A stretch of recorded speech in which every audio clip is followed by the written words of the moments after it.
नमस्कार, मैं हूं आपके साथ मयंक। देखिए, पूरी दुनिया में इस समय चर्चा हो रही है जिस तरह से ईरान में प्रदर्शन हो रहे हैं उसको लेकर। लेकिन इसी बीच पिछले 24 घंटे में ईरान के इस प्रदर्शन को लेकर एक बड़ा खुलासा हुआ है। पूरे ईरान से करीब अलग अलग जगह से 10 ऐसे लोग गिरफ्तार किए गए हैं जो लोगों को वहां पे जो प्रोटेस्ट कर रहे हैं उनको हिंसा करने के लिए भड़का रहे थे। और ईरान की तरफ से दावा किया गया है ये वो लोग हैं जो कि इजराइल और मोसाद के भड़कावे पर, उनके एजेंडा पर चलते हुए ईरान में हिंसा फैलाने की कोशिश कर रहे हैं। देखिए, लगातार इस तरह की रिपोर्ट आ रही है कि ईरान में जो प्रोटेस्ट हो रहा है, कई शहरों में प्रोटेस्ट देखने को मिला जहां कई लोग सड़कों पे भी आए।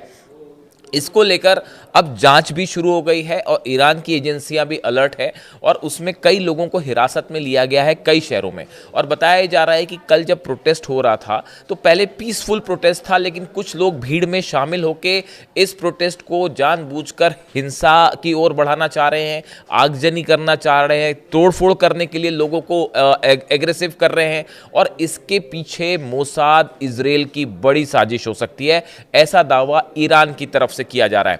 देखिए, हमने देखा कि महंगाई को लेकर और जो चीज़ों के दाम बढ़ रहे हैं, अर्थव्यवस्था को लेकर ईरान के कई शहरों में प्रोटेस्ट है। उसके बाद से लगातार सरकार की तरफ से ये बयान आया है, ईरान की तरफ से ये बयान आया है कि हम लोगों से बात कर रहे हैं, उनकी मांगें सुन रहे हैं और जल्दी ही इकोनॉमिक रिफॉर्म्स किए जाएंगे और बड़े कदम ईरान की सरकार उठाएगी ताकि लोगों को जो महंगाई का सामना करना पड़ रहा है इससे राहत मिले। लेकिन इसी बीच एक बड़ा इशारा इस तरफ मिलता है, ऐसी आशंका पहले से जताई जा रही थी ईरान के कई अधिकारियों की तरफ से कि ये जो प्रोटेस्ट ईरान में हो रहा है इसके पीछे बड़ी विदेशी साजिश हो सकती है और मोसाद ने मिलकर कई देशों के साथ मिलकर जो है ये इस तरह का प्रोटेस्ट जो है इसको हवा दी है ईरान में।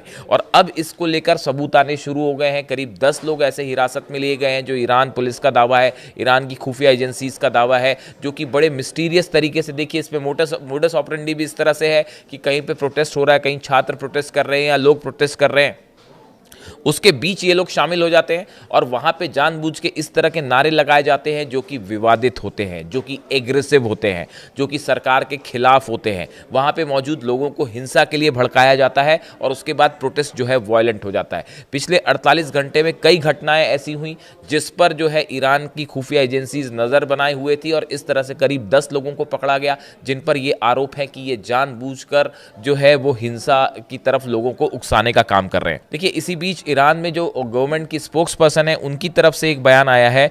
उन्होंने कहा है, मैं आपको उनका बयान पढ़ के बताता हूं। Fatima Mohajerani said on Thursday the authorities would hold a direct dialogue with the representative of trade unions merchants without providing details. उन्होंने कोई डिटेल्स नहीं दी, लेकिन उन्होंने ये बताया कि ईरान की सरकार जितनी ट्रेड यूनियंस हैं, जो अलग अलग कामकाज से जुड़े संगठन हैं, इनके लीडर्स से बात करेंगी, इनके लीडर्स से बात की जाएगी कि कैसे हालात को बेहतर किया जाए, उनकी क्या मांगे हैं और उसको कैसे फ़ौरन लागू किया जा सकता है।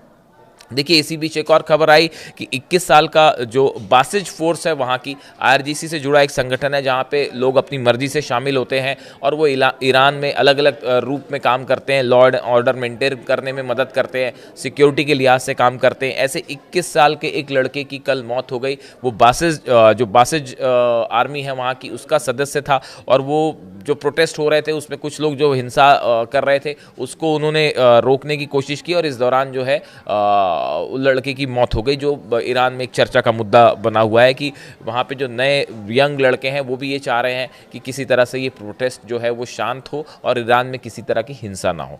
अब देखिए, बार बार ये क्यों कहा जा रहा है कि ये साजिश हो सकती है इजराइल की या कोई इसमें विदेशी एजेंसी शामिल हो सकती है हिंसा के पीछे। देखिए, ये एक बड़ा कोइंसिडेंस है कि अमेरिका में बेंजामिन नेतन्याहू जाते हैं और डोनाल्ड ट्रंप से मुलाकात करते हैं और उस मुलाकात के फ़ौरन बाद उसके आसपास ही ईरान में एकदम से प्रोटेस्ट इरप्ट हो जाता है, बढ़ जाता है और वो फिर कई शहरों तक पहुंचता है। देखिए, कई एक्सपर्ट्स का ये मानना है कि जिस तरह से 12 दिन की जंग हुई, उस जंग में ईरान को हराने का एक बड़ा प्लान तैयार किया गया था, वो नाकाम हो गया। अली खामेनी साहब को सत्ता से हटाने का एक बड़ा प्लान था। इसको लेकर इजराइल की तरफ से कई बयान आए, इजराइल के डिफेंस मिनिस्टर की तरफ से कई बयान आए।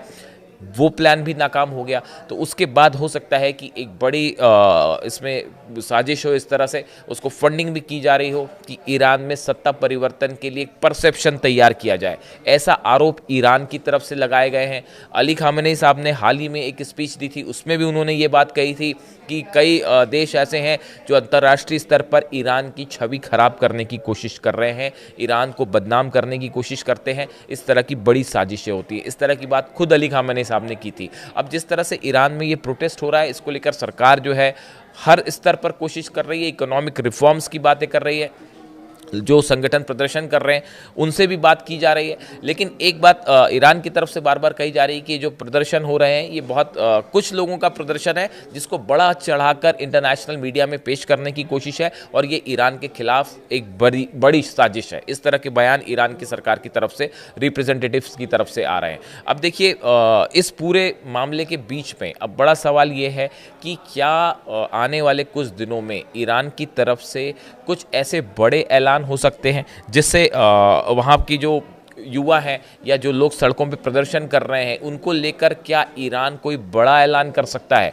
ऐसा माना जा रहा है। देखिए, सरकार की तरफ से जो बयान आए हैं, ईरान के राष्ट्रपति पेजेश्कियान जो हैं उनकी तरफ से बयान आया है। उन्होंने साफ कहा है कि जो लोग प्रदर्शन कर रहे हैं उनके प्रति हमारी पूरी सहानुभूति है, आप हिंसा मत करिए, आप हमसे बात करिए, जो सरकार की तरफ से आपके लिए बेस्ट हो सकता है वो हम करने को तैयार हैं। यानी सरकार उनसे हर स्तर पर बात करने के लिए तैयार है। और जो बड़ा वर्ग वहाँ प्रोटेस्ट कर रहा है वो महंगाई के खिलाफ है, वो अर्थव्यवस्था के खिलाफ है। लेकिन इसकी एक बड़ी वजह यह भी समझनी होगी कि जिस तरह से यूरोपीय देशों ने ईरान पर सैंक्शंस लगाए, अमेरिका की तरफ से सैंक्शंस लगे, लंबे वक्त से सैंक्शंस लगे हैं। आप देखिए, जब भी कोई सैंक्शन लगता है किसी देश पे तो वहां पे तुरंत अचानक से हाहाकार मच जाता है कि भाई सैंक्शन लग गए। लेकिन ईरान पर कई सालों से ये सैंक्शंस लगे हैं, लंबे समय से जो है ईरान सामना कर रहा है इन प्रतिबंधों का। आर्थिक स्तर पर ऑयल, जो रिफाइनरीज हैं, ऑयल बिजनेस है, उस पर प्रतिबंध लगाए गए हैं।